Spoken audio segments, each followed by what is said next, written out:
The massive crystal chamber floated in the darkness of space, catching the light of 3 nearby stars. Inside, representatives from 847 different species filled the circular assembly hall. Some walked on legs, others floated in specialized atmosphere bubbles, and a few existed as pure energy contained in crystalline vessels. They had gathered for the annual meeting of the Galactic Unity Council, the government that had kept peace across the galaxy for over 3,000 years. Ambassador Dae-hyun sat in the human delegation section, his dark suit pressed perfectly, his expression calm. He had served humanity for 30 years, negotiating treaties, resolving disputes, and building friendships across the stars. Today felt different. Today felt wrong. Next to him, Captain Ji-won shifted uncomfortably in her military uniform. Her instincts, honed through decades of fleet command, screamed danger. Dr. Sung-ho, the scientific advisor, reviewed his tablet one more time, checking the data they had prepared. All 3 of them knew what was coming. High Arbiter Thesic rose from the central platform, his 4 arms spread wide in a gesture of authority. His reptilian scales gleamed under the chamber lights. His voice echoed through the translation systems, reaching every species in their own language. "We now address Resolution 8847, Thesic announced. The proposal to restrict dangerous species development. Dae-hyun stood slowly. He had earned the right to speak first on any resolution affecting humanity. High Arbiter, honored council members, I ask that you consider the facts before voting. Humanity has been part of this council for 200 years. In that time, we have never broken a treaty. We have never started a war. We have shared our technology freely and helped anyone who asked." A bird-like creature named Vrexatal interrupted with a sharp cry. "Technology you stole from your betters. You have been in space for barely 3 centuries. My people sailed the stars when your ancestors lived in caves." Murmurs of agreement rippled through the chamber. Dae-hyun kept his voice steady. "We have given much to this council. Our medical research has saved billions. Our agricultural methods feed hundreds of worlds. Our ships transport goods across. Your ships crowd our trade routes," another voice shouted. "Your colonies expand too fast. You breed like parasites." More voices joined in. The chamber filled with accusations and insults. Humans were too young, too emotional, too aggressive, too unpredictable. They built weapons too quickly. They asked too many questions. They changed things too much. Dae-hyun tried to present his evidence. He had documents showing 200 years of peaceful cooperation. He had statistics proving human contributions to galactic science, medicine, and economics. He had testimony from dozens of species praising human assistance during natural disasters and plagues. Nobody wanted to listen. Vrextal spoke again, his feathers puffed with righteous anger. "These upstart primitives think they can lecture us. They have been civilized for a mere eye blink of history, yet they demand respect as if they built this council themselves. They are warmongers waiting to happen. They are too dangerous to be trusted with freedom." The crowd erupted in approval. Dae-hyun looked around the chamber, seeing the faces of species he had helped, governments he had assisted, leaders he thought were friends. All of them were nodding, agreeing, adding their voices to the condemnation. Captain Ji-won leaned close and whispered, "They have already decided. The vote is just theater." She was right. Thesic called for the vote, and the results displayed on the massive screens around the chamber. 782 in favor, 41 against, 24 abstentions. Resolution 8847 had passed. The resolution was brutal in its restrictions. Human territorial expansion would be frozen. Human military development would be monitored and limited. Human access to the fastest hyperspace lanes would be revoked. Human research would require council approval. Human colonies would pay triple the standard taxes. The list went on and on, each restriction more insulting than the last. the chamber filled with satisfied chatter. Many representatives congratulated each other, pleased that they had finally put the troublesome humans in their place. Some laughed openly. Others made jokes about teaching children to respect their elders. Dae-hyun stood motionless, staring at the vote totals. 200 years of friendship meant nothing. 200 years of help forgotten in an instant. He felt Dr. Sung-ho's hand on his shoulder, heard Captain Ji-won's quiet breathing beside him. Then he moved. Dae-hyun began collecting his materials, carefully placing each document and tablet into his case. The chamber gradually quieted as representatives noticed the movement. Ji-won and Sung-ho followed his example, packing their equipment with precise, mechanical movements. Vrextal called out, "Where do you think you are going?" "You must hear the implementation schedule." Dae-hyun turned and bowed deeply, formally, in the traditional human gesture of respect. The rest of the human delegation did the same. Then, without saying a single word, they walked toward the exit. The silence was absolute. 847 species watched as the humans departed. No angry speeches, no threats, no declarations of war, no protests, just the quiet sound of footsteps on crystal floors. Thesic called after them, "Ambassador Dae-hyun, this is highly irregular. You must." The doors closed behind the last human delegate. In the human section of the orbital station, word spread instantly. Within 1 hour, every human diplomat, aide, technician, and visitor had packed their belongings. The human ships that had been docked began departure procedures. Other species watched from observation decks, confused by the sudden activity. Some found it amusing that the humans were so offended. Others felt vaguely uneasy, though they could not say why. A young aide from a mammalian species approached Thesic in his private office. "High Arbiter, all human vessels have departed the station. Their ambassador left this." Thesic took the datapad. It contained a single formal message confirming that humanity would comply with Resolution 8847 by reducing their presence in council affairs. The message was polite, brief, and completely empty of emotion. Thesic set the pad down and returned to his work. The humans would sulk for a while, then return when they realized they had no choice. They needed the council more than the council needed them. Everyone knew that. In the command center of the human flagship, Dae-hyun sat in his quarters and recorded a message for Earth. His face showed no anger, no sadness, just calm determination. "They have made their choice," he said quietly. 3 months had passed since the vote. Across the galaxy, changes were happening so quietly that most people did not notice at first.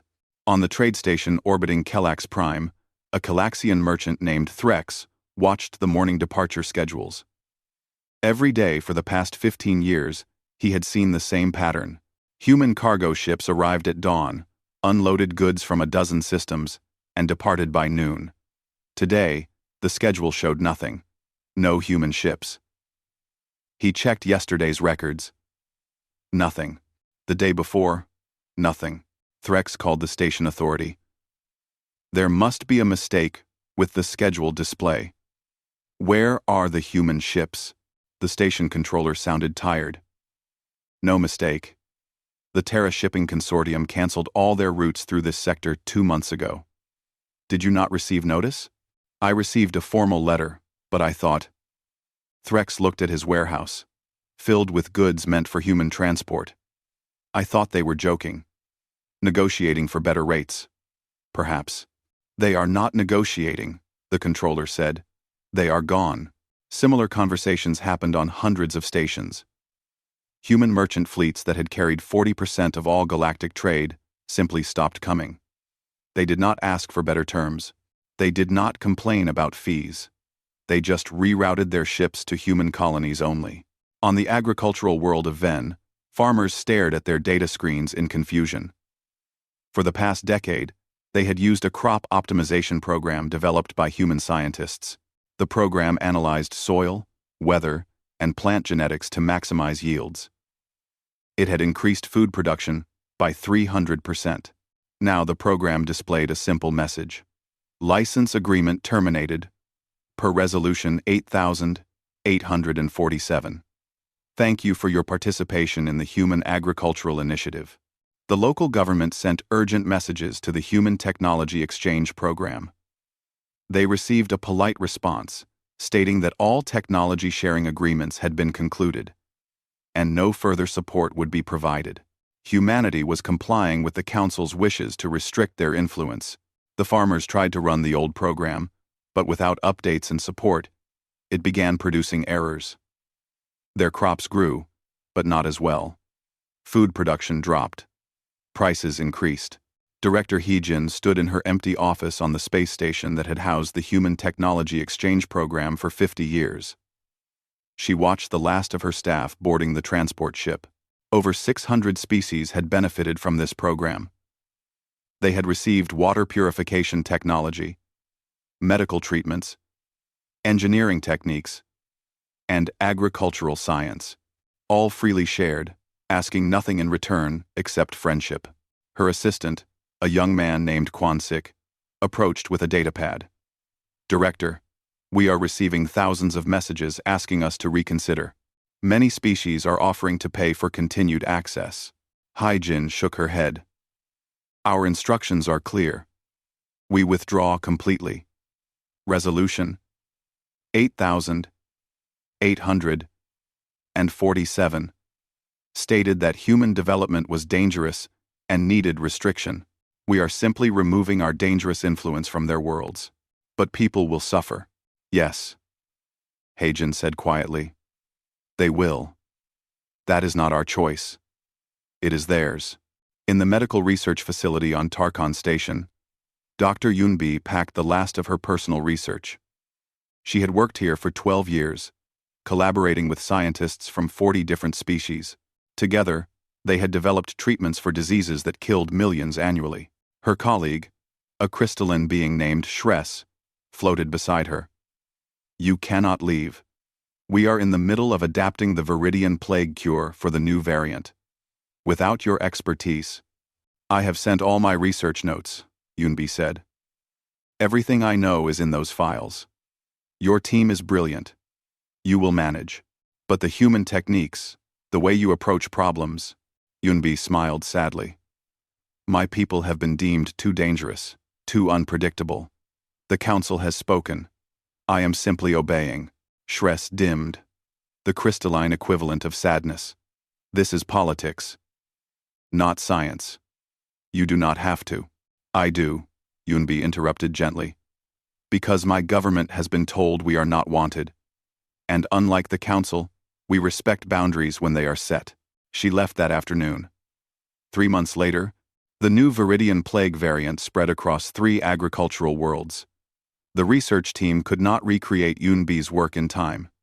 8 million people died.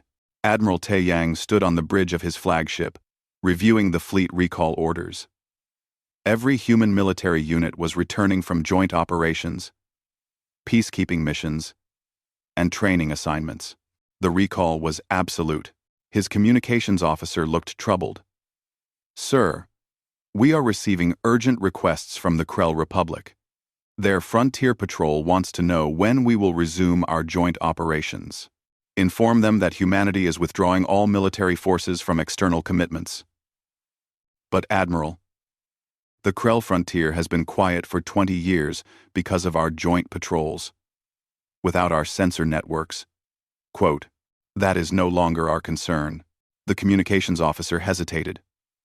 Sir, permission to speak freely? Bod. Taeyang nodded. We are abandoning our allies, species that stood beside us, that trusted us. The Admiral was quiet for a long moment. We are not abandoning anyone. We are being obedient. The Council told us to restrict our development, to reduce our presence. We are doing exactly what they demanded. They did not demand this. They demanded we stop being dangerous, Taeyang said. And they were right. We are dangerous. Not because we build weapons or expand quickly. We are dangerous because when we commit to something, We commit completely. We integrate so deeply that pulling away tears holes in everything we touched. They did not want us to be partners. They wanted us to be subordinates. So we are teaching them the difference. 4 months after the vote, Ambassador Yuna sat across from the Krell Queen in her private chambers. The Queen was a massive insectoid being, her chitinous armor decorated with ceremonial markings. "Why are your people doing this?" the Queen asked. "My analysts tell me you are crippling galactic infrastructure." Deliberately. Yuna sipped her tea calmly. "We are doing nothing deliberately except following Resolution 8847. The Council found humanity dangerous. They restricted our activities. We are complying. You are punishing everyone. We are going home," Yuna said simply. "Your Majesty, imagine if someone invited you to their house for dinner every night for 200 years. You brought food, helped cook, cleaned dishes, repaired broken furniture. Then one day, the host tells everyone at the table that you are dangerous, untrustworthy, and need to be restricted to the basement. What would you do?" The Queen's mandibles clicked thoughtfully. "I would leave."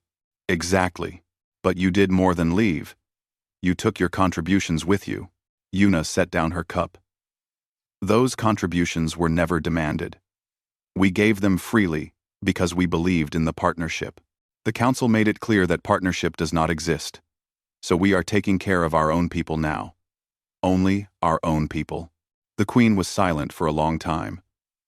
Finally, she asked, "What would it take for humanity to return?" Quote, "I do not know," Yuna said honestly. "That decision belongs to people much wiser than me. But I can tell you what will not work. Threats will not work. Demands will not work. Humanity spent 2 centuries proving our worth, and the Council responded with insults. We are done proving ourselves." 6 months after Resolution 8847, reports began appearing in Council briefings. Trade volumes down. Medical research delayed. Colonial expansion stalling. Nothing catastrophic. Just small problems, easily dismissed as coincidence or temporary disruptions. High Arbiter Thesic read the reports and felt the first stirrings of concern. The humans had been gone for half a year. Everything should have stabilized by now. Instead, the problems were growing. The alarms screamed across the Krell frontier stations simultaneously. 327 ships had just dropped out of hyperspace, weapons hot, shields active. Pirates, the largest raid in Krell history. Commander Bixtal watched his tactical display with growing horror. The raiders were hitting 6 colonies at once, perfectly coordinated. His defense fleet was scattered across the frontier, each group too small to respond effectively.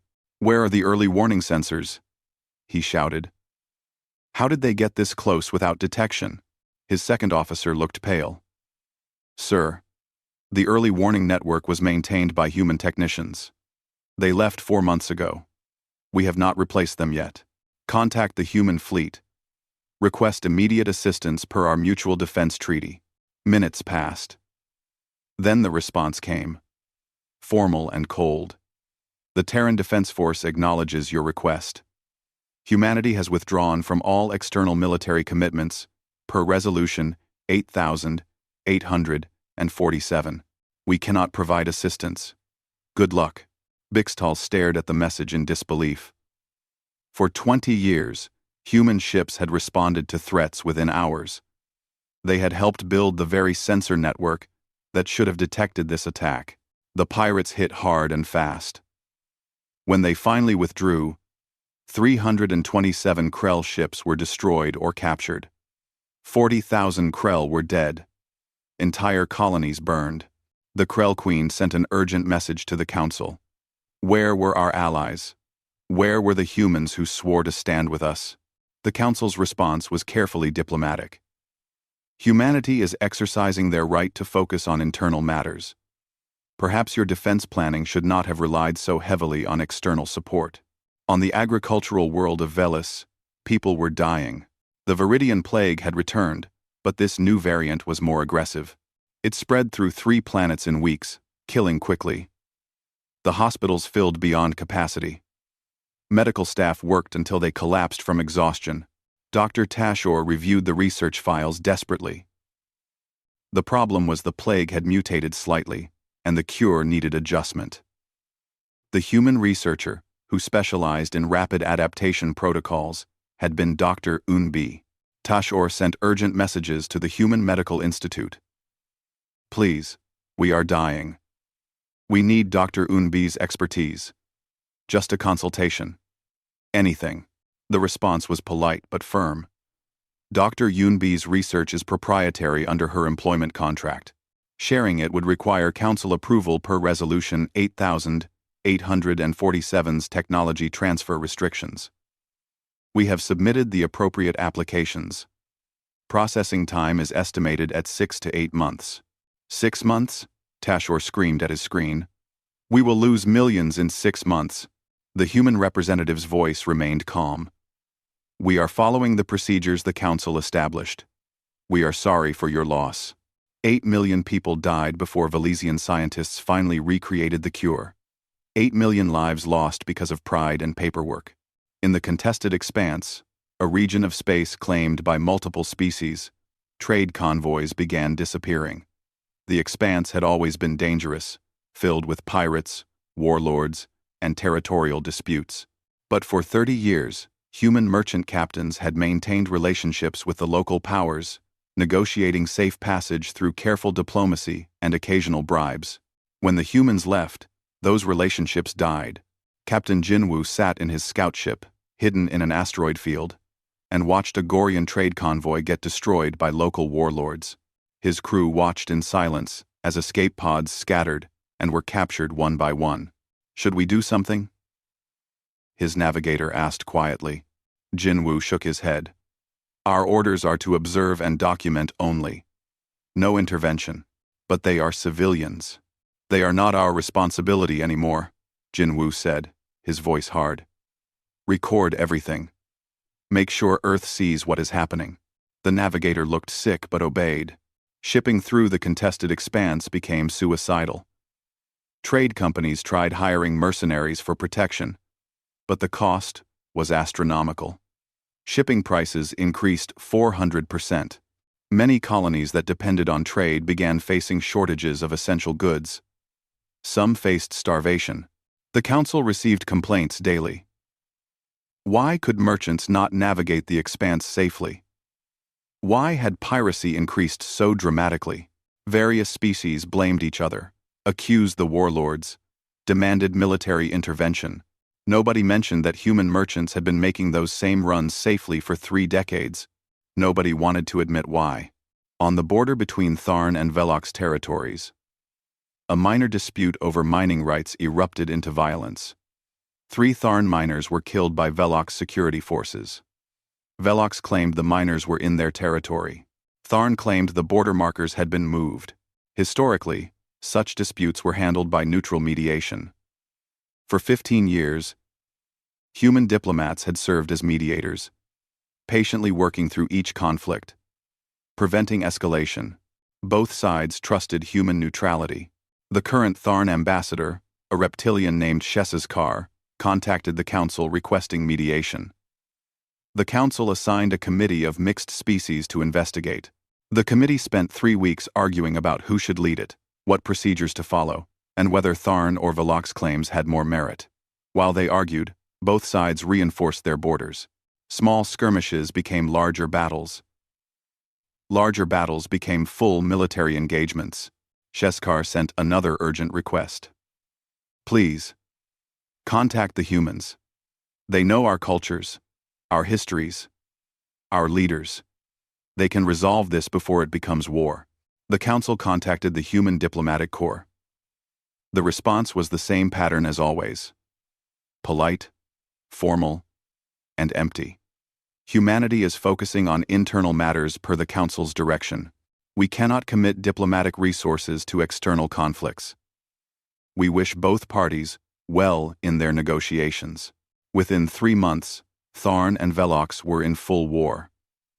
Both sides had been preparing for conflict for years, building weapons, training soldiers. Only human mediation had kept the peace. Without it, old hatreds boiled over. High Arbiter Thesic called an emergency council session. The chamber was tense, the mood ugly. Representatives shouted at each other, demanding action, assigning blame. Thesic raised his voice over the chaos. We face multiple simultaneous crises. The Krell frontier raid, the Viridian plague, the collapse of contested expanse trade, the Tharn-Velox war. We must address these systematically. Counselor Mindal, an aquatic being, spoke thoughtfully. High Arbiter, I notice a pattern. Each of these crises involves areas where humans were previously active. Coincidence, Vrextal snapped. These problems existed before humans arrived. Did they? Mindal asked. The Krell frontier has been peaceful for 20 years. The Viridian plague was under control. The contested expanse was stable. Tharn and Velox have not fought for 15 years. All of these problems emerged, or worsened, after humanity withdrew. Are you suggesting the humans are deliberately sabotaging us? Another representative demanded. No, Mindal said carefully. I am suggesting we did not realize how much we relied on them. We thought they needed us. Perhaps it was the opposite. The chamber erupted in denial and argument. Many refused to accept that humanity's departure was connected to their current problems. Others insisted that blaming humans for their absence was absurd. Thesic silenced them with a gesture. The cause is irrelevant. We must address the crises. I propose we request human assistance as emergency contractors. Pay them for their services. Multiple representatives objected. Pay the humans? Admit they needed help? Unthinkable. But the crises continued to grow. Captain Jinwoo's scout ship documented everything. His reports went directly to Admiral Taeyang, who compiled them for Earth's government. Each report was clinical, detailed, emotionless. The numbers told a devastating story. Galactic trade, down 38%. 15 species facing economic collapse. 4 major wars. Dozens of minor conflicts. Hundreds of thousands dead from violence and disease. Millions more displaced as refugees. And humanity watched from behind their borders, silent and still. 1 year after Resolution 8847, the galaxy was breaking. Director Hyun-woo sat in his office at the Terran Economic Intelligence Center, reviewing the latest reports. His job was to monitor galactic financial systems, and what he saw terrified him, not because humanity was in danger, but because of the sheer scale of collapse happening across the known worlds. 23 species were facing complete economic failure. Their economies had been built on trade with humans, technology licensed from humans, or services provided to human colonies. When humanity withdrew, those economies had nothing left to stand on.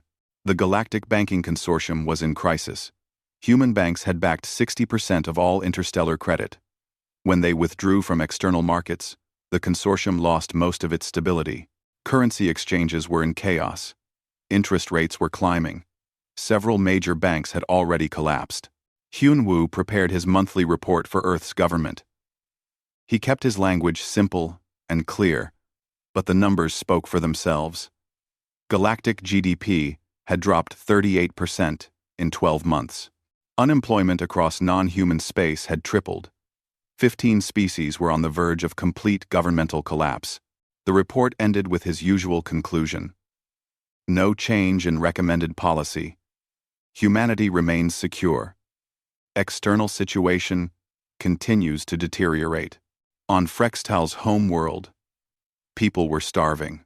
The bird-like counselor stood on his balcony, looking at the brown fields stretching to the horizon. For 3 generations, his people had used seeds, modified by human geneticists. The modifications made crops grow faster, resist disease, and produce higher yields. They had become dependent on those seeds, never maintaining the original strains. Now the seeds were failing. Without human support, they could not fix the genetic degradation that naturally occurred over time.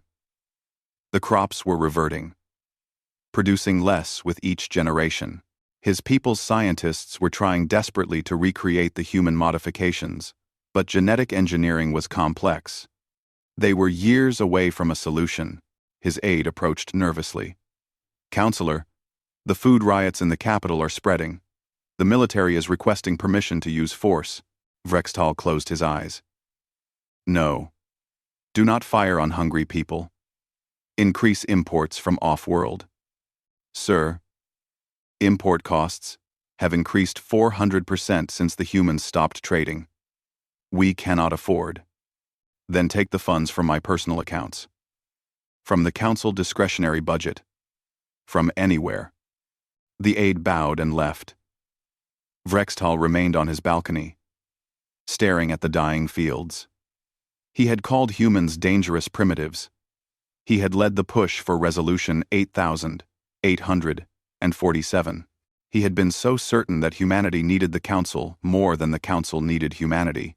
He had been catastrophically wrong. Admiral Taeyang's flagship received its 300th distress call of the month.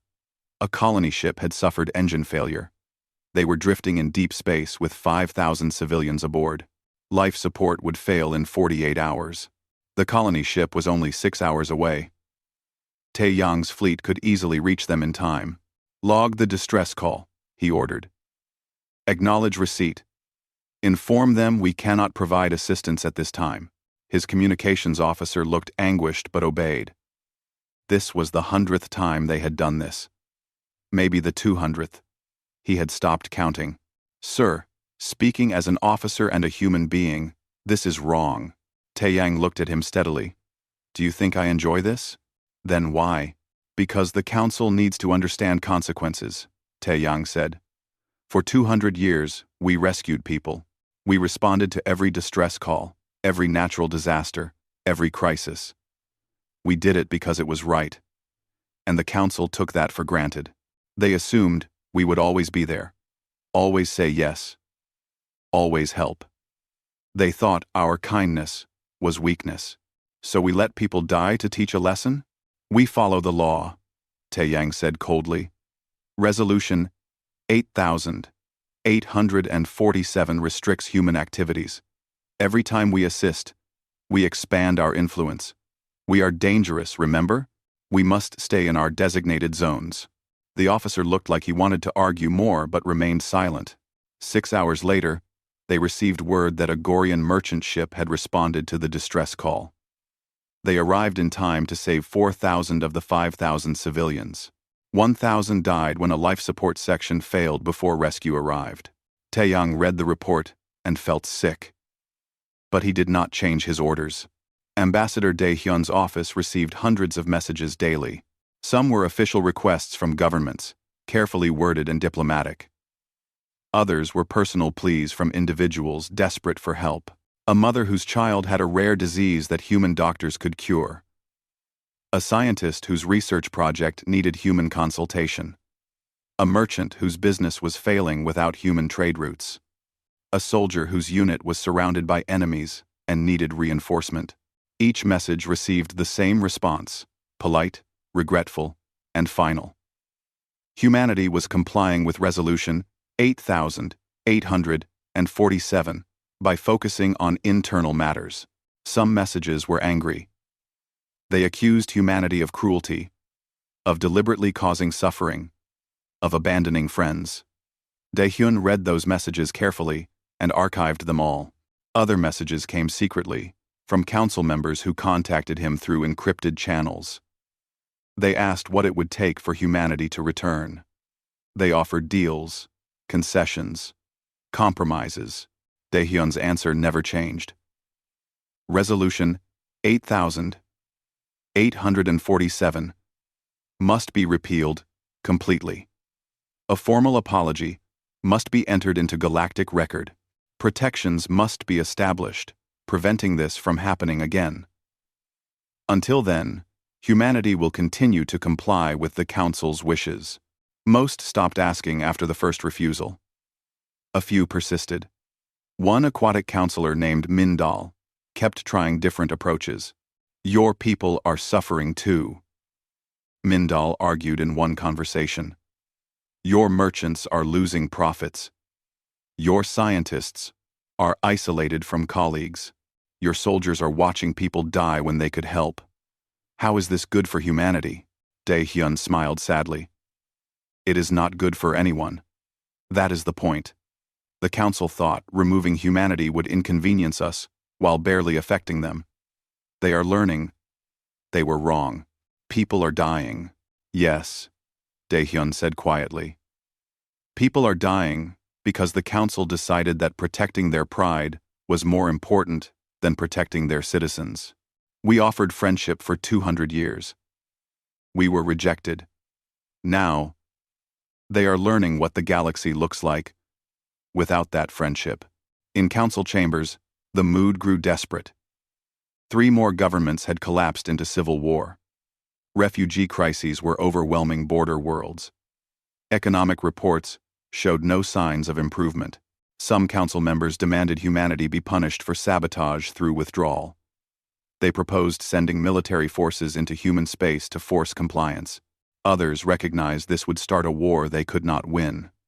Human military forces had been quietly reconfigured during the withdrawal year. They were no longer scattered across the galaxy helping others. They were concentrated, unified, and watching the borders. Vrextal finally stood during one chaotic session. His feathers were dull, his voice hoarse. Fellow counselors, I must speak truth. This is my fault. The chamber went silent. I led the campaign for Resolution 8847, he continued. I called humans dangerous. I convinced you they needed to be restricted. I was wrong. Not slightly wrong, catastrophically wrong. My own worlds are starving because of my pride. I cannot fix this. Only the council can. By giving in to human demands? Someone shouted. By admitting we need them? We do need them. Vrextal said simply. The galaxy is interconnected. When we cut out a major piece, everything collapsed. Humans did not sabotage us. They simply stopped holding us up. We never realized how much weight they were carrying until they set it down. The arguments continued, but something had shifted. More voices joined Vrextal in admitting the crisis was self-inflicted. The realization spread slowly, painfully, like waking from a pleasant dream into harsh reality.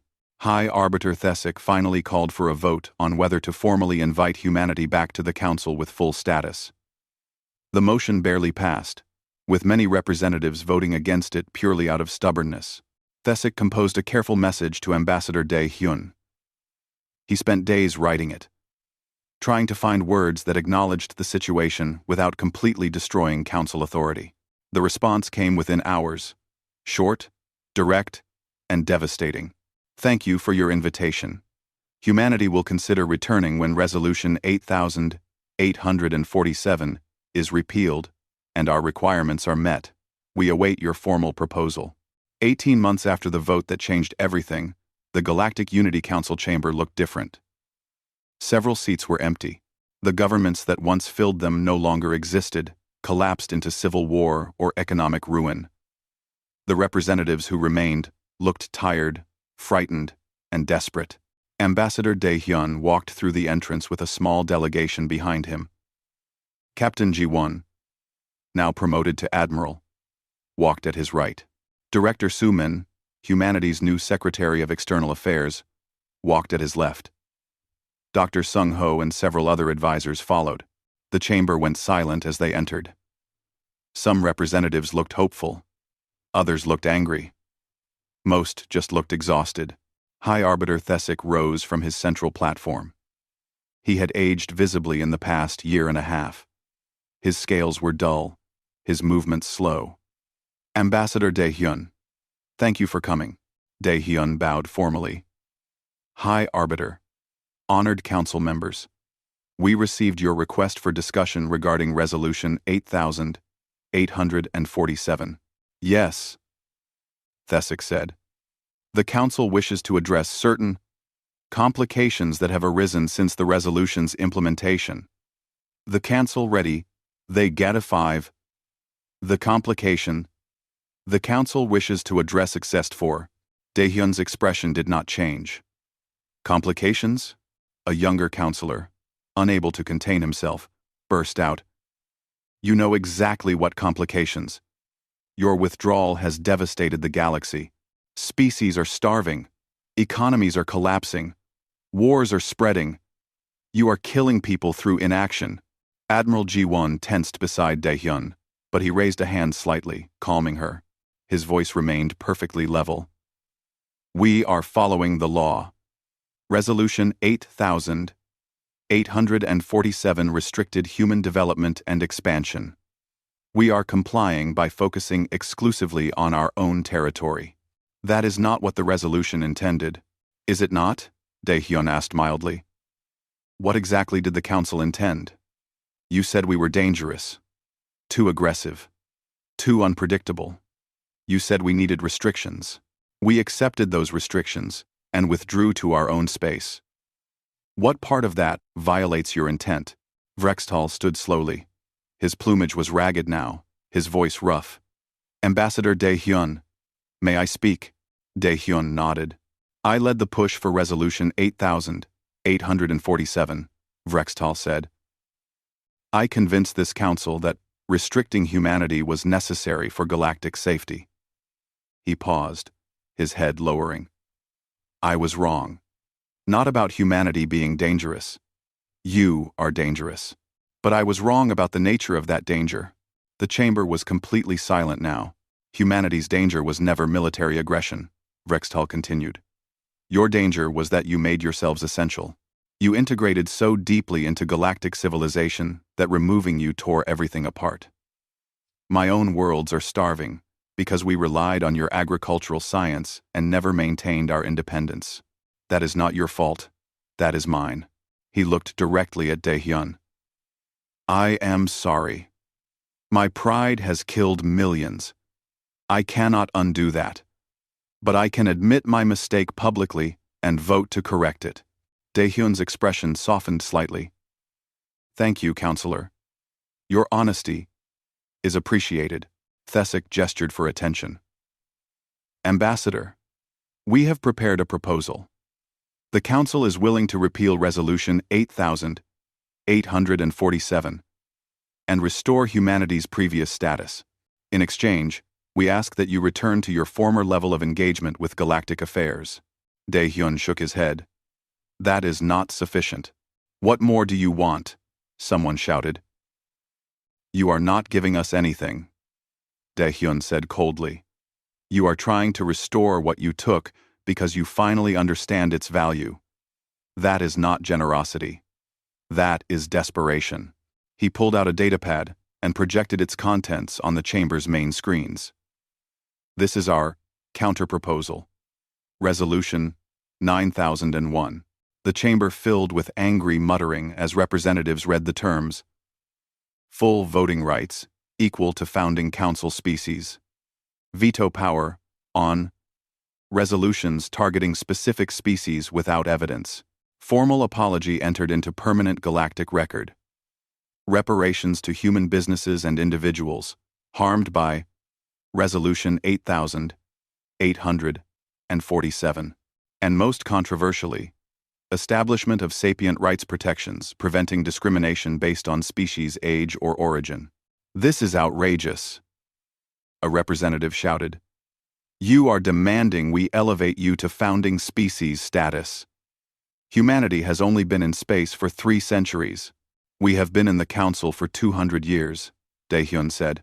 We have given more to galactic civilization than many species twice our age.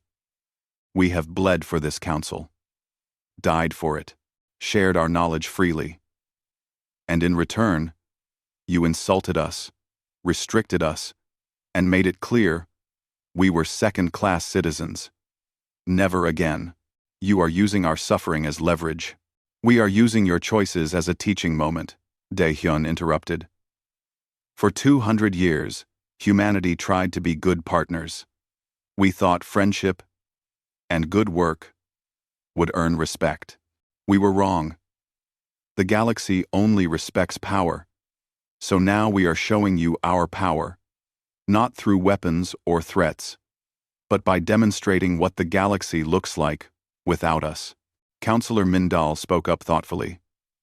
Ambassador, these terms are harsh, but they are also fair, perhaps even necessary. The Council has learned a painful lesson about interdependence. Your proposed sapient rights protections would prevent this from happening to any species in the future.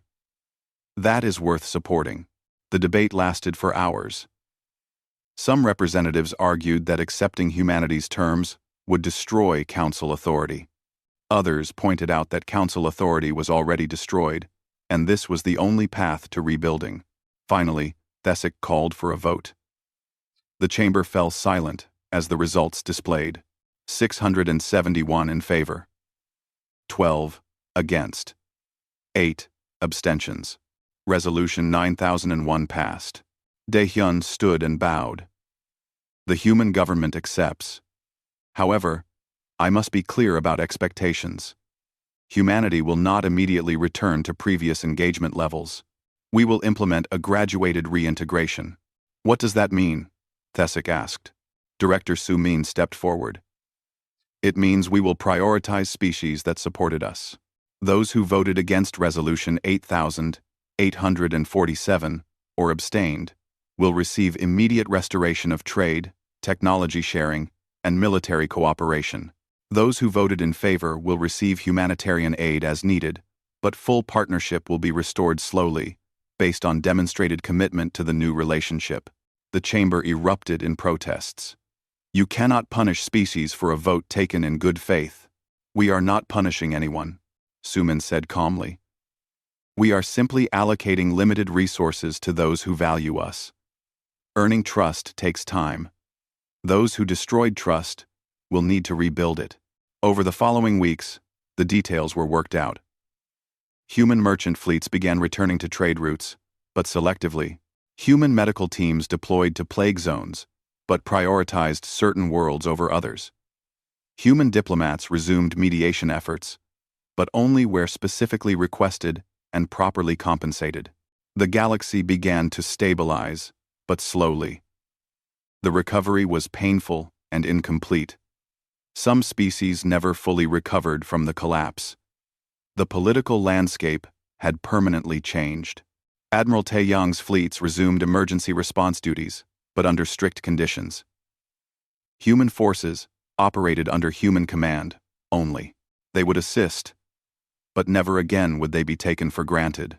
On Vrextal's world, human agricultural specialists arrived to help restore the failing crops. They worked efficiently and professionally, but there was no warmth in the relationship. The easy friendship of earlier years was gone, replaced by formal politeness. Vrextal met with the team leader privately. I want you to know that I understand. This is my fault. What happened to my people? What happened to the galaxy? I caused it. The human woman nodded. Can this ever be repaired? The trust between our peoples? She considered the question carefully. Maybe. In time. But it will never be what it was. You taught us that friendship has limits. That good intentions mean nothing without respect. We will work with you. We will help you. But we will never again assume that our help is valued. Vrextal accepted this with dignity. It was more than he deserved. High Arbiter Thesic requested a private meeting with Ambassador Daehyun 1 month after Resolution 9001 passed. They met in a neutral conference room, just the two of them. I want to understand, Thesic said. Your people suffered during the withdrawal year. Your economy took damage. Your citizens watched others die when they could have helped. Why did you endure that? Was proving a point worth the cost? Daehyun was quiet for a long moment. It was not about proving a point. It was about dignity. For 200 years, we tried to earn respect through kindness. It did not work. The galaxy saw kindness as weakness, generosity as desperation. So we showed them what strength really looks like. By walking away. By having the courage to walk away, Daehyun corrected. It would have been easy to stay. To swallow the insults and continue helping because it was the right thing to do. But that would have taught the wrong lesson. It would have confirmed that humans can be mistreated without consequence. So you let people suffer. The council let people suffer, Daehyun said firmly. Every death, every crisis, every collapse happened because the council chose pride over partnership. We simply stopped protecting them from their own choices. Thesik nodded slowly. I understand. I do not like it, but I understand. And you are right. We did this to ourselves. As months passed, the galaxy found a new normal. Humanity was back, but the relationship was different. There was no more casual assumption that humans would always help. Every agreement was negotiated carefully. Every commitment had clear terms. Some species resented this. They wanted the old humanity back, the one that helped without counting cost. But that humanity was gone. Killed by Resolution 8847. In her office, Director Sumin reviewed the latest reports. Trade was at 70% of previous levels. Medical cooperation at 60%. Military partnerships at 50%. The numbers were rising, but slowly. Her assistant asked, Director, do you think we will ever fully restore what we had? Sumin shook her head. No. And that is not our goal. What we had before was not healthy. We gave everything and received nothing. The new relationship is better, more balanced, based on respect rather than need. Ambassador Daehyun stood in the council chamber one final time before rotating back to Earth. He looked at the assembly, at the faces that had once mocked humanity's contributions. They called us dangerous, he thought. And they were right. But not because we build weapons or expand quickly. We are dangerous because we remember. We remember kindness rejected. We remember friendship betrayed. We remember being told we were not good enough. And we will never forget. Right. 1. He walked out of the chamber without looking back, knowing that humanity had taught the galaxy a lesson it would remember for 1,000 years. The most dangerous thing they did was prove they were necessary.